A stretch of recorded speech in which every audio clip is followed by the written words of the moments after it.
para conectarnos con el cielo y involucrarnos en un viaje tan placentero a través de la bendita palabra de Dios. Un viaje edificador porque tiene que ver con nosotros, con nuestra salvación y principalmente con la edificación de nuestro carácter. Bienvenidos a todos, queridos. Gracias por la sintonía. Gracias por los mensajes tan emocionantes que pueden ayudar a que este ministerio siga adelante, siga trabajando con empeño. El trabajo lo realizamos para la honra y la gloria de Dios y para toda la familia espiritual que conformamos cada uno de nosotros. Vamos a estudiar la lección número 8 para este sábado 20 de febrero del inolvidable año 2021. El Señor ha puesto una lección titulada El sueño profético 2, donde quedará demostrado, queridos, que es Dios el que tiene el control de este mundo, del universo. Es Dios el que maneja los tiempos. Es Dios el que pone reyes y los quita. Nada se escapa de su mano, ni una hoja del árbol puede caer sin su consentimiento. Y si algo lo permite, es porque justamente Él lo está haciendo para preparar a su pueblo, para que nosotros vayamos construyendo bases sólidas en lo que respecta a la fidelidad. Y en estos tiempos de la llamada crisis, para nosotros los cristianos, los que amamos y servimos a Dios, ha sido un momento muy grato y edificante en la medida que nos ha servido para edificar también nuestro carácter, para sustentar nuestra fe. Una fe que aunque se muevan las montañas, queridos, tenemos que permanecer firmes, sin olvidar las promesas de Dios, que nos dice, aquí estoy, yo estaré contigo, si cuando pases por el fuego, si cuando pases por las aguas. El Señor que nos dice que ni una plaga tocará tu morada si Él no lo permite. Pero también estamos dispuestos a todos, queridos. Como decía Pablo, el vivir es ganancia y el morir es Cristo. Nosotros estamos preparados para todo, venga lo que venga, porque sabemos cómo marca nuestro Dios los tiempos y lo que está escrito. Vamos a estudiarlo a través de su palabra. Hoy nos involucramos al segundo reino de la estatua descrita en el sueño de Nabucodonosor. Va a ser una lección muy edificante. Estemos atentos y podamos compartir. Recuerda que cuando tú compartes a otro, cuando tú enseñas, el Señor va a llenar tu vaso y va a colmar de muchos más dones para que tú también seas uno más del batallón de sus servidores. En el nombre precioso de Cristo Jesús, vamos a hacer una oración. Bendito Padre, Señor, gracias por este momento maravilloso. Estamos aquí tus hijos, alumnos, Señor, con ese corazón henchido de alegría y de emoción porque vamos a estudiar tu palabra. Sabemos que no saldremos como hemos venido, Señor, y no seremos simples oidores, queremos ser hacedores. No queremos ser espectadores frívolos, Señor, sino queremos actuar también, Padre mío. Ayúdanos a mantenernos firmes en nuestros principios. Que, Señor, podamos tener espíritu de discernimiento frente a toda esta macabra obra humana que quiere poner en juicio, Señor, lo que nosotros hemos creído. Pero tú preservarás sobre todo nuestra fe y nosotros sabemos en quién hemos creído, a quién servimos y nada cambiará esto. Bendice a todo tu pueblo, Señor. Desde el pueblo más pequeño y más apartado, Señor, al lugar donde hay más concurrencia, bendícelos con tu poder. Invocamos tu nombre en este momento y sé tú nuestro Maestro. En el precioso nombre de Cristo Jesús. Amén. Hermanos y amigos, bienvenidos sean todos al estudio de la Biblia. En la lección anterior aprendimos que Nabucodonosor fue utilizado por Dios para ejecutar su juicio contra su pueblo, porque éste se había vuelto un pueblo idólatra, y además de ello, le había dado al rey babilonio un sueño que era la imagen de una estatua, y representaba al futuro del mundo. Entonces la cabeza de oro representaba a Babilonia y a Nabucodonosor también. Hoy estudiaremos el significado de la segunda parte de la estatua, que el rey babilonio había soñado y que el profeta Daniel se había encargado de explicar e interpretar. Ahora, cuando Dios emite una orden, nadie la contradice, hermanos. Y así como Dios eligió a Nabucodonosor para llevar cautivo al pueblo de Judá, también eligió al rey Ciro para destruir a Babilonia y liberar de la esclavitud a su pueblo luego de 70 años de cautiverio. El tema de hoy es la continuación del tema profético y su título es El sueño profético 2. El contenido de la lección para esta semana, que es la lección número 8, es el siguiente. El primer subtítulo dice, el pecho y los brazos de plata. ¿Qué reinos representaban el pecho y los brazos de plata? El punto número 2 dice, se concede la libertad de regresar a los exiliados. ¿Quién ordenó la libertad de los exiliados? Y el punto número 3 dice, discernimiento entre lo que es y no es. Aquí debemos preguntarnos, ¿qué no debe hacer el pueblo de Dios en estos últimos tiempos? La pregunta número 1 de la presente lección dice lo siguiente. ¿Qué seguía a la cabeza de oro? ¿Y qué reino representaba esta parte de la imagen? Vamos a estudiar el libro de Daniel capítulo 2 versículo 32. La parte intermedia dice, su pecho y sus brazos de plata. Y el versículo 39, la primera parte dice, y después de ti se levantará otro reino inferior al tuyo. En la lección anterior estudiamos que la figura de la estatua simboliza al ser humano y también a su futuro, pero también simboliza a las naciones o a los imperios que regirían el mundo, siendo Nabucodonosor y Babilonia la cabeza de oro en el periodo 605 al periodo 539 a.C., es decir, la primera parte de la imagen. Ahora, el pecho y los brazos de plata representan al imperio Media y Persia, y también a Ciro el Grande, en un periodo que va desde el año 539 al año 331 a.C. Nótese que este reino es inferior al primero, es decir, a la cabeza. Sin duda que la plata es muy inferior al oro, si lo analizamos de una manera de los metales. Mira, la segunda parte de la imagen, es decir, el pecho y los brazos de plata, representa la unión de dos reinos, los medos y los persas, que se unifican para atacar a Babilonia. Es decir, dos brazos unificados en el pecho.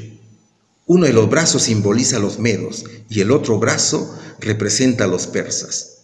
Y ambos están unidos en el pecho, que es el reino medo-persa. Ahora, al conquistar el rey Ciro a Babilonia, también ejerce control absoluto sobre el pueblo judío. Es de entender que el reino medo-persa no fue inferior ni en tamaño ni en duración a Babilonia, pero sí lo fue inferior en lujo, en magnificencia y en la complejidad de su civilización. Pero, ¿por qué el reino de plata? La referencia a la plata alude al hecho de que los persas usaban este metal en su sistema tributario. Cada sátrapa pagaba sus tributos en talentos de plata, excepto los de la satrapía hindú, es decir, los más ricos. Ellos pagaban en oro. Ahora, la palabra plata en el idioma arameo es también tributos, es decir, que significa tributos. Es por eso que los medopersas se dieron a conocer por su sistematización tributaria. Entonces, mientras los babilonios pagaban sus tributos en oro, los medos persas lo hacían en plata. De allí el símbolo del segundo imperio medo-persa, que surgiría y dominaría toda aquella vasta región. Ahora, el rey Ciro fue quien conquistó Babilonia Fue siervo de Dios para la liberación de su pueblo, luego de los 70 años de cautiverio. Ciro fue soberano de Persia. Él fundó precisamente este imperio, que también se llamó Aqueménida. Fue conquistador de varias naciones, entre ellas a los medos y también a Babilonia. Ahora, este reino, unido en el reino medo, estuvo destinado a convertirse en la primera potencia de la época, hasta que fue conquistado por el monarca macedonio Alejandro Magno. Este rey Ciro sucedió en el poder a su padre Cambises. Entonces, hermanos, he de entender que Dios, a través de esta imagen dada en sueños a Nabucodonosor, tiene representación de los reinos, esos reinos terrenales que ya no existirán más al final del tiempo. Es decir, que no quedará ni rastro de estos imperios o potencias mundiales, porque será destruida por la piedra, es decir, por el Señor Jesucristo. Y es necesario que nos preguntemos aquí, ¿queremos ser parte de la imagen o queremos formar parte de la piedra? Ahora bien, elegir formar parte de la imagen es elegir la muerte. Dios quiere que trabajemos para formar parte de la piedra. En conclusión, mis hermanos, tú decides vivir en el camino correcto, que es el Señor Jesús, o vivir en la imagen, que es un camino de muerte. Dios, por medio del sueño de Nabucodonosor, nos dice que al formar parte de los reinos de la tierra, estamos destinados a desaparecer. Entonces, usemos todos los recursos para trabajar en la obra del Señor, mis queridos hermanos. ¿Cuál sería aquí la respuesta? ¿Qué seguía a la cabeza de oro? El pecho y brazos de plata. ¿Qué reino representaba esta parte de la imagen? Representaba al imperio Media y Persia. Pregunta número 2. ¿Qué otros profetas predijeron la caída del reino de Babilonia y el advenimiento de una nueva potencia mundial? ¿Qué nos dice el libro de Isaías, capítulo 13, versículos 17 y 18? He aquí que yo despierto contra ellos a los medos, que no se ocuparán de la plata, ni codiciarán oro. Con arco tirarán a los niños, y no tendrán misericordia del fruto del vientre, ni su ojo perdonará a los hijos. Jeremías capítulo 51, versículo 11 dice, limpiad las saetas, embarazad los escudos. Ha despertado Jehová el espíritu de los reyes de Media, porque contra Babilonia es su pensamiento para destruirla. Porque venganza es de Jehová, y venganza de su templo. Varios profetas habían profetizado estos eventos, y es asombrosa la manera cómo cada una de las profecías se cumplen. El profeta Daniel lo predijo cuando le explicaba la imagen que Nabucodonosor había visto en sueños. Sin embargo, el profeta Isaías lo hace más de un siglo antes de que ello sucediera. Él dice, he aquí que yo despierto contra ellos a los medos. Además, el profeta dice que será un reino malvado, que no tiene misericordia con nadie. Es decir, que Isaías estaba hablando de lo que iba a ocurrir en el futuro inmediato. Es importante, hermanos, leer todo el capítulo 13 de Isaías para poder entender esta profecía. Babilonia se había convertido en orgullosa, en cruel. También se había convertido en una nación opresora, y los juicios de Dios iban a llegar. Entonces, el profeta Jeremías lo predice en todo el capítulo 51.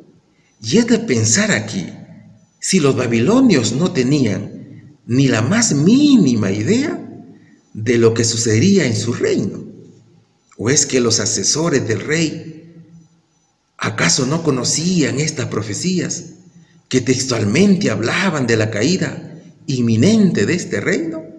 ¿Cuál sería aquí la respuesta, hermanos?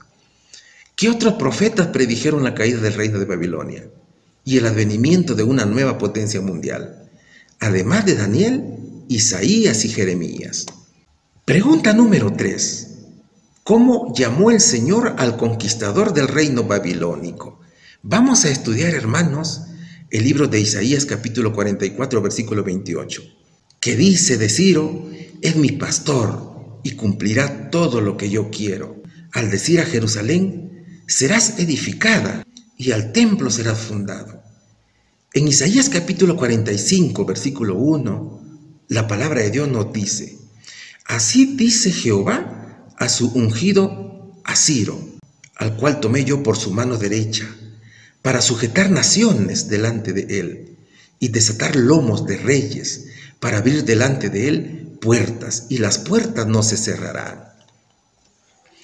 En la interrogante anterior, decíamos que el profeta Isaías había profetizado acerca del rey Ciro. Ya hacía más de 100 años. Y Dios llama a mi pastor, que cumplirá todo lo que yo quiero. Así dice el Señor, mi ungido. Los desterrados podían basar su esperanza de una pronta liberación. El pueblo judío sabía las profecías dadas tanto a Isaías como también a Jeremías. El Señor había dicho que cuando fueren cumplidos los 70 años, visitaré al rey de Babilonia y sobre aquella gente su maldad. Así ha dicho Jehová, así está escrito. Además dijo que también llegaría sobre la tierra de los caldeos y la destruiré para siempre, dijo el Señor. Resulta interesante imaginar al profeta Daniel mostrando los pergaminos con las profecías del profeta Isaías al rey Ciro. Y además de ello, leer el contenido en la cual Dios dice que Ciro es mi siervo y que él libraría del cautiverio al pueblo de Israel. Y él también restauraría el templo de Jerusalén. Así lo dice el libro de Isaías capítulo 44, versículo 28, y también capítulo 45 y versículo 1. Ahora, imagínese y pregúntese, ¿cómo se sentiría usted si estuviera leyendo la palabra de Dios y encuentra su nombre? Y además de su nombre, una profecía en la cual dice que va a efectuar algo extraordinario en bien de otras personas. ¿Cuál sería su reacción? ¿Cuál habría sido el sentir de Ciro? ¿Y cuál habrá sido su reacción? Para él habrá sido algo muy hermoso, hermanos. Él se habrá sentido impactado al observar esto. Dios conocía perfectamente a Ciro. Es por eso que lo llama mi pastor. Entonces, este rey fue elegido primero para conquistar a Babilonia y luego para liberar del cautiverio de los 70 años al pueblo judío. Ahora, usted se preguntará, ¿quiere decir que Ciro era un creyente de Dios? No, mi querido hermano. Solo significa que Dios escogió usarlo al igual que lo hizo con Nabucodonosor. Al rey babilonio, Dios lo utilizó para castigar al pueblo de Dios, para llevarlo cautivo. Y a Ciro, Dios lo escoge para bendecir a su pueblo, es decir, para liberarlo de Babilonia. Ciro, hermanos, también fue un instrumento de Dios. Este rey era el encargado de decir a las personas que regresen a Jerusalén, que reconstruyan el templo de Dios y también que reconstruyan la ciudad de Jerusalén. ¿Cuál sería aquí la respuesta? ¿Cómo llamó el Señor al conquistador del reino babilónico? Lo llamó Ciro, mi pastor, mi siervo. Así lo llamó, hermanos. Estamos estudiando la lección El sueño profético 2. Pregunta número 4. ¿Cuándo concedió Ciro a los cautivos judíos el permiso de retornar al país? ¿Hicieron uso de esta oportunidad todos los cautivos? ¿Qué nos dice el libro de Jeremías, capítulo 25, versículo 12? Y cuando sean cumplidos los 70 años, castigaré al rey de Babilonia y a aquella nación por su maldad. Ha dicho Jehová a la tierra de los caldeos. y la convertiré en desiertos para siempre. En Esdras, capítulo 1, versículo del 1 al 4, que dice: en el primer año de Ciro, rey de Persia, para que se cumpliese la palabra de Jehová por boca de Jeremías, despertó Jehová el espíritu de Ciro, rey de Persia, el cual hizo pregonar de palabra y también por escrito por todo su reino, diciendo: así ha dicho Ciro, rey de Persia: Jehová, el Dios de los cielos, me ha dado todos los reinos de la tierra, y me ha mandado que le edifique casa en Jerusalén, que está en Judá. Quien haya entre vosotros de su pueblo, sea Dios con él, y suba a Jerusalén que está en Judá, y edifique la casa a Jehová Dios de Israel. Él es el Dios, la cual está en Jerusalén. Y todo el que haya quedado en cualquier lugar donde more, ayúdenle los hombres de su lugar con plata, oro, bienes y ganados, además de ofrendas voluntarias para la casa de Dios, la cual está en Jerusalén.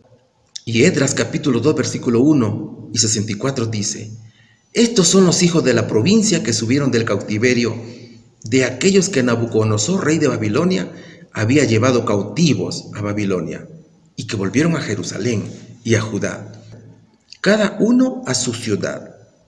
Toda la congregación unida como un solo hombre era de 42,360. Como lo dijimos anteriormente, 100 años antes de que naciera Ciro, Dios ya lo mencionaba como libertador de su pueblo de manos de los babilonios. El Señor confirmaría la profecía de su siervo Jeremías, que al cumplirse los 70 años de cautiverio, destruiría Babilonia, debido al orgullo caldeo. Pero es de preguntarse, ¿la totalidad de los judíos estaban de acuerdo en regresar a Jerusalén? La distancia, mis hermanos, era muy larga. Algunos autores dicen que la distancia era aproximadamente 800 kilómetros. Otros dicen que son 1.600 kilómetros de recorrido, aproximadamente. Pero con todos los bienes que llevaban, el camino siempre se hacía más largo. Cruzar el desierto significaba enfrentarse al peligro, a animales peligrosos, a serpientes, a escorpiones, a ladrones, que imperaban allí, por supuesto, a ese intenso calor del desierto, al frío de la noche. Ahora, muchos judíos se sentían cómodos en Babilonia. Ellos habían conseguido un estatus social que era bueno para ellos. Muchos habían nacido allí, tenían sus casas en Babilonia. En otras palabras, ellos tenían lo suficiente para vivir tranquilos en una ciudad que los había llevado cautivos por desobedecer a Dios. Pero Dios había dicho que tenían que salir de Babilonia. Es de mencionar, mis queridos hermanos, que Dios ordenó 3 veces a los judíos a salir de Babilonia. El primer mensaje a salir fue a través de Ciro. El segundo mensaje lo hizo a través del rey Darío, y el tercero a través de Artajerjes. Y como dijimos, ellos estaban cómodos en el mundo babilónico, que no les permitía ver ni escuchar la orden del Señor. Es como en estos tiempos. Dios ordena mediante el mensaje de los 3 ángeles al cristianismo nominal salir de Babilonia. Salid de ella, pueblo mío, dice el Señor. Pero ellos se sienten cómodos allí y no quieren volverse a los caminos de Dios.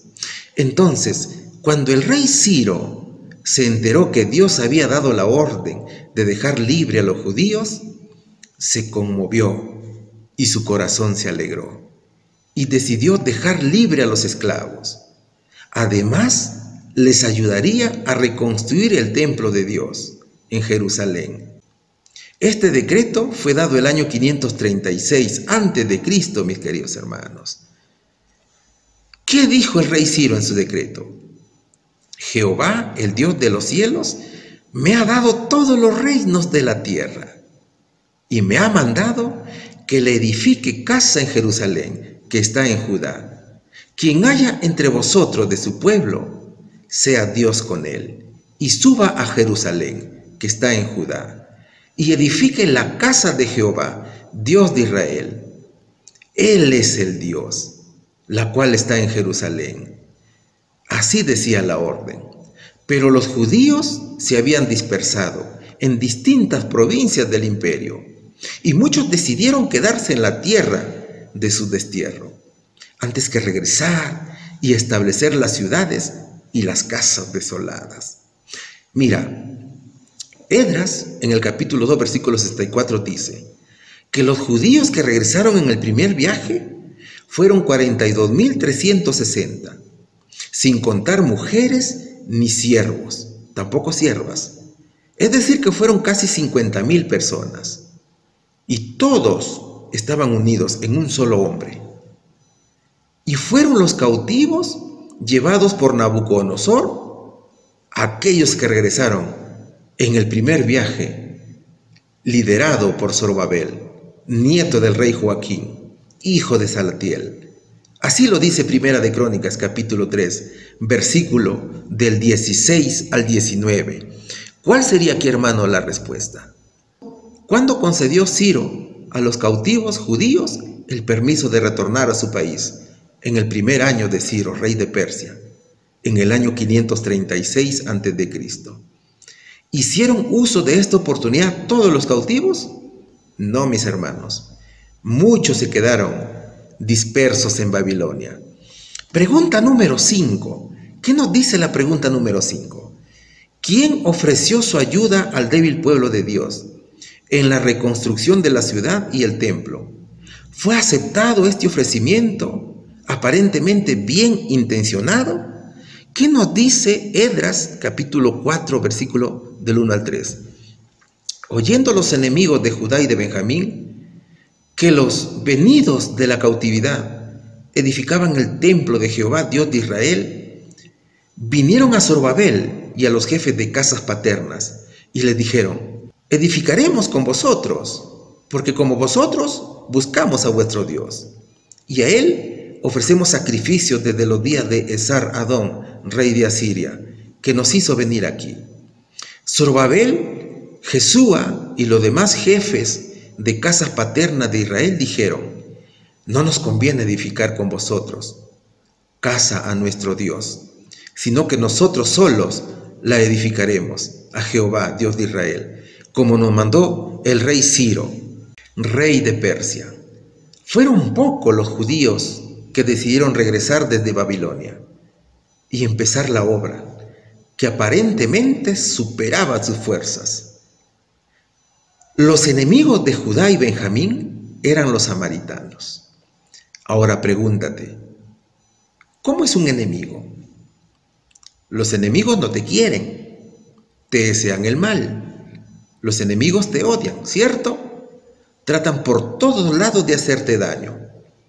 Estos eran los enemigos de Judá y de Benjamín, es decir, personas que habían sido reubicadas en el reino del norte cuando Asiria conquistó Israel.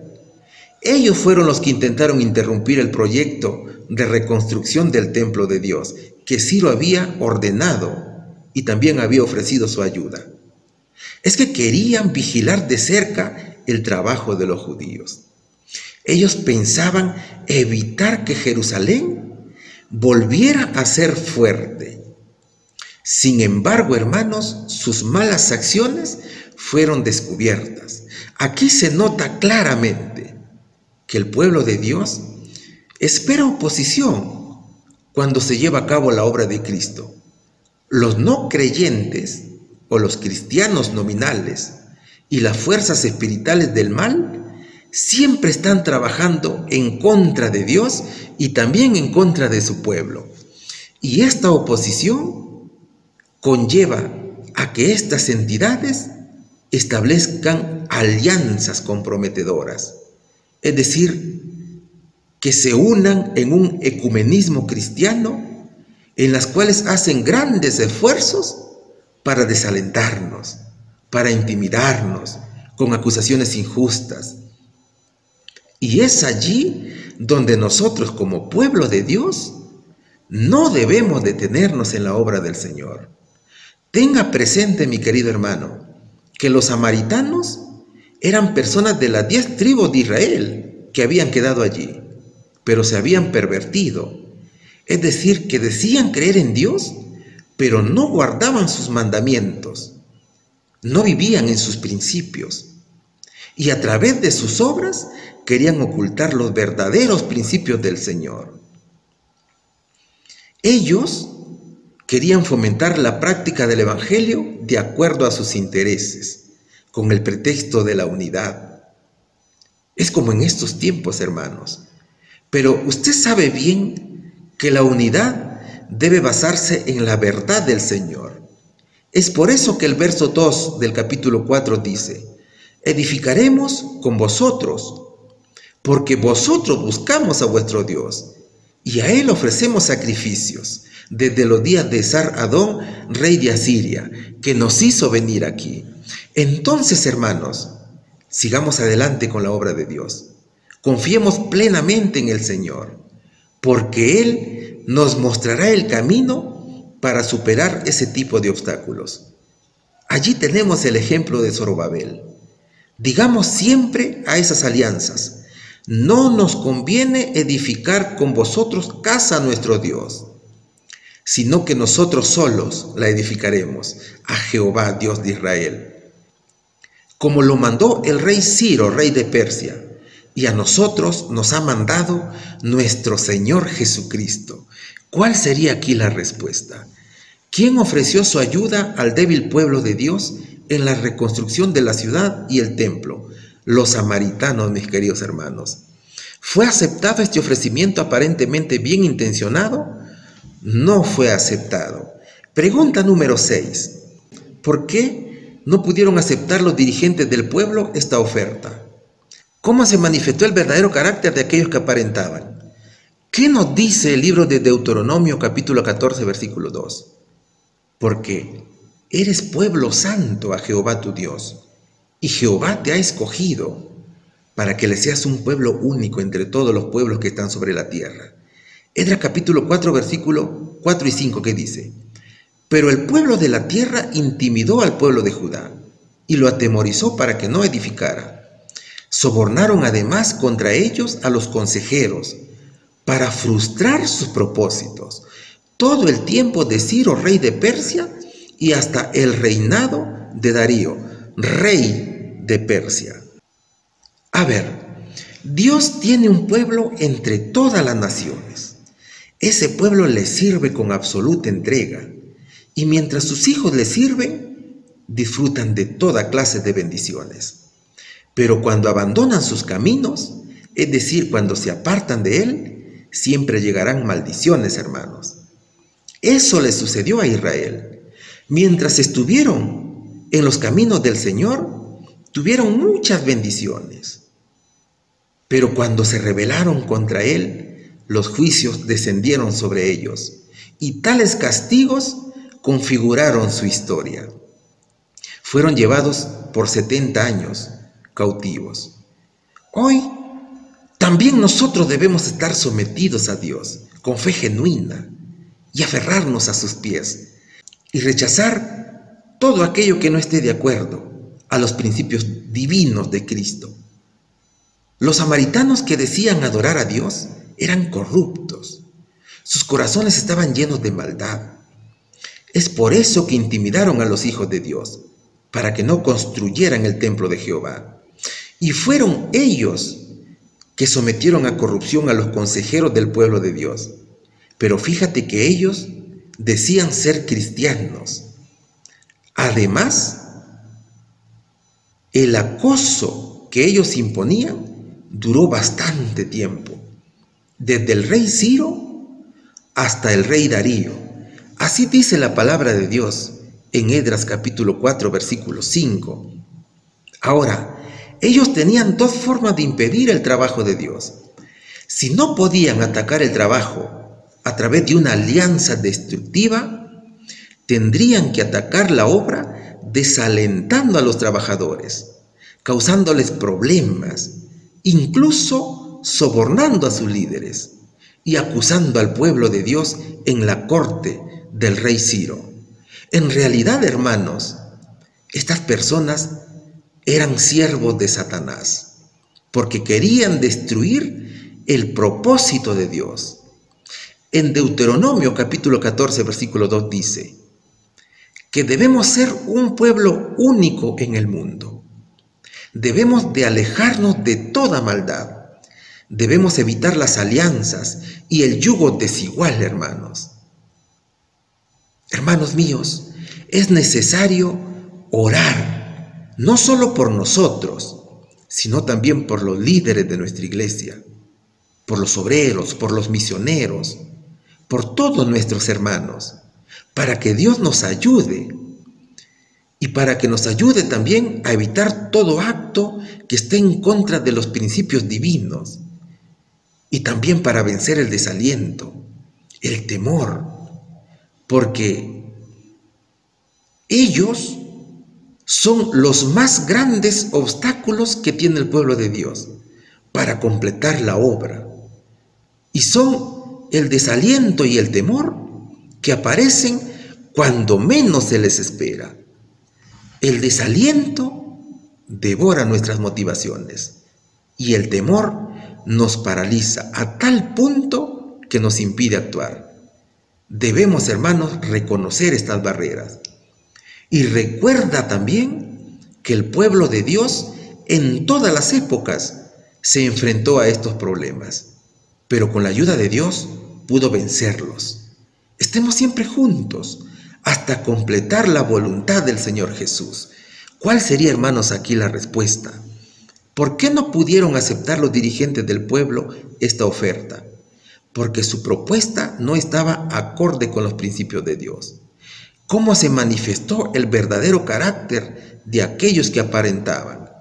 Intimidando, desanimando y hasta sobornando a los líderes, hermanos.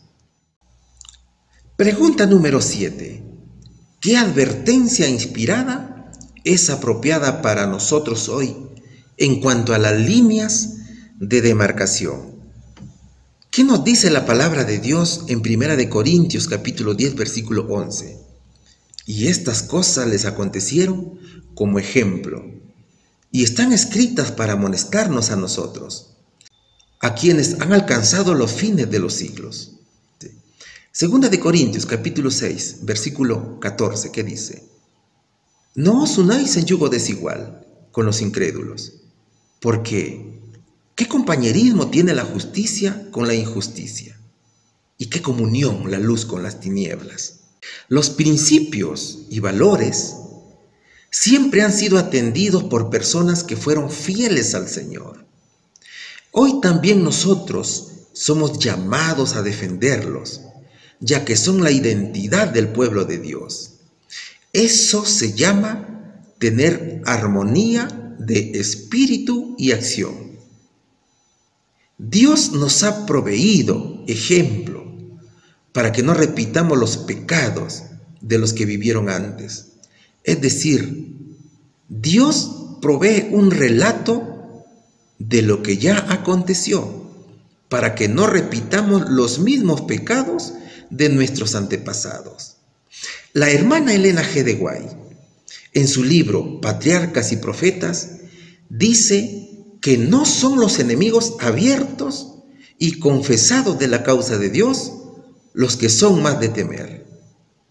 Entonces, hermanos, evitemos todo tipo de alianzas, acuerdos, compromisos o todo vínculo con cualquier entidad o persona que dice ser cristiana, pero que en realidad su creencia se fundamenta en principios humanos y no en los principios de Dios. A eso el Señor también le llama yugo desigual, es decir, a todo acto o acción que no esté de acuerdo a los mandatos de la ley de Dios. ¿Cuál sería aquí la respuesta, hermanos? ¿Qué advertencia inspirada es apropiada para nosotros hoy en cuanto a la línea de demarcación? Debemos evitar el yugo desigual. Hermanos, ¿cómo resumimos la lección? ¿O qué decir de ella? Los pechos y los brazos de plata de la imagen que había soñado el rey Nabucodonosor representaba el reino Medo-Persia. Este reino tenía un sistema tributario cuyo pago era en plata, es decir, lo contrario a Babilonia, que era el pago en oro. Es por eso que esta parte del cuerpo de la imagen era inferior a la cabeza de oro. Ahora, así como Nabucodonosor fue el encargado de cumplir con el propósito de Dios de llevar cautivo al pueblo de Judá, también Dios ungió al rey Ciro para liberar a su pueblo de la esclavitud de Babilonia. Estos reyes eran totalmente idólatras, pero que Dios los escogió para que cumplan su propósito. Mira, Babilonia era un pueblo sumergido en el orgullo, la idolatría, la maldad.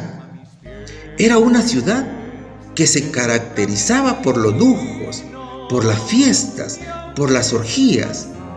Y es precisamente en una de esas noches de placer en las cuales también trajeron las copas de oro que pertenecían al templo de Dios para beber vino con sus mujeres y concubinas. Pero es allí donde descuidaron las puertas de acceso a la ciudad, que los babilonios la dejaron abierta, mis hermanos. Y es en ese momento que fue aprovechado por el rey Ciro para conquistar esta nación. Es allí donde muere el rey Belsasar. Entonces, el rey Ciro ordena la libertad de los cautivos, con la finalidad de reconstruir el templo de Dios en Jerusalén. Pero es necesario conocer que no todos los judíos regresaron para edificar el templo. En realidad fueron pocos los que llegaron a Jerusalén. La Biblia dice que fueron aproximadamente 50,000, incluidos siervos y siervas. Y es este pequeño pueblo de Dios a quienes los samaritanos, enemigos de estas personas que decían ser hijos de Dios y quienes quisieron hacer alianza con ellos, tomando como pretexto creer en Dios. El pueblo de Dios fue hostigado, hermanos, desalentado, incluso hasta sobornaron a los líderes con el fin de impedir la edificación del templo. Y esto es un gran ejemplo hoy para nosotros, en la cual no debemos hacer ningún tipo de alianzas o acuerdos o cualquier clase de asociación en la que las partes están en íntima vinculación.